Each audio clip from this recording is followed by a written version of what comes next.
Greetings, fellow men. Servus Männer. It's Red Bull Germany again, and today I want to give a commentary on the word of the year, post-truth or postfaktisch, post-factual. So post-truth or post-truth politics is the Oxford Dictionary word of the year 2016.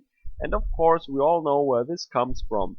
The mainstream media and the ruling power elites are all in a big hissy fit because now it is the other side who has some popularity with the masses.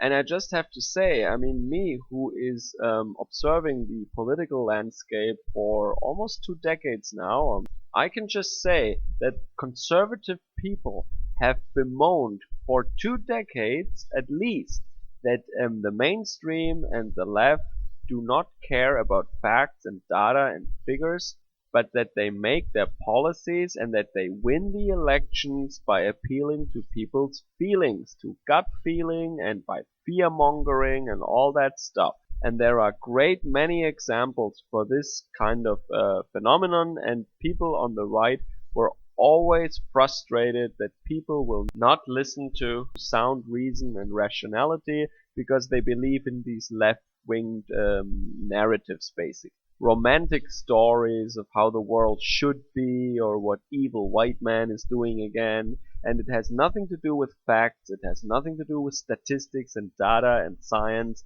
It is really just a narrative. Frustration on the right wing of the political spectrum was really great for decades already. But no one has made this word of the year in 1985, of course. So creating a socialist narrative despite of all the facts and figures is the hallmark of the left. Straight out lying and whitewashing of socialist atrocities is what they have always been doing since the middle of the 20th century. But nobody complained about post-truth politics and about the use of narratives instead of facts. Outrageous! So I would say that now with Brexit and Trump, the left, or socialist people basically, the globalists, they got a mild dosage of their own medicine, and now they are all freaking out about how these people on the right dare to have a narrative of their own and how they dare to tell the people a story.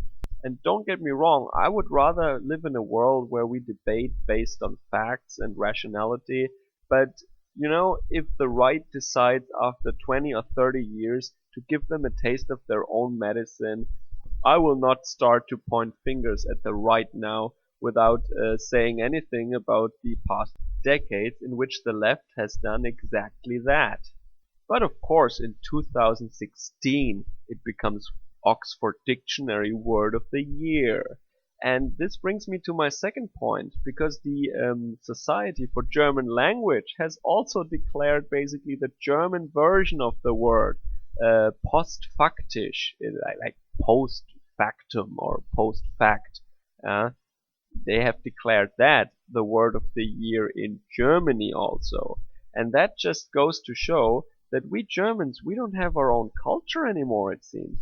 This was going on in the Anglosphere. This was Brexit and Trump. And now they try to say that our own conservative movement is basically doing the same thing, even though they are not at all like Trump.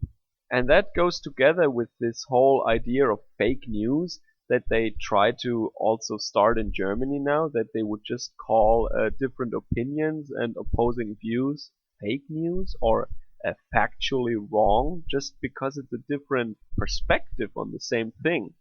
And I think here we really have to distinguish strictly between things that are actual facts, that are right and wrong, like math or physics or stuff like that, or economic figures, for example.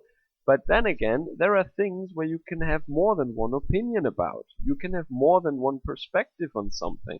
And here, there is no lies or there is no right and wrong. There are just opposing viewpoints. And of course, when it's really about facts, when it's about hard math, when it's about science, when it is about things that you can count and measure, I repeat, count and measure, because that is what science is.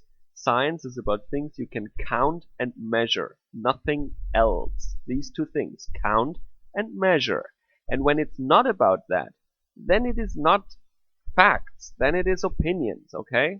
And I really get angry if people mix those two different spheres of reality. And you end up with people who either want to tell you that their religious beliefs are actually factual, or the other extreme are these hippie, hipster weirdos who want to declare that there is no objective reality at all, you know?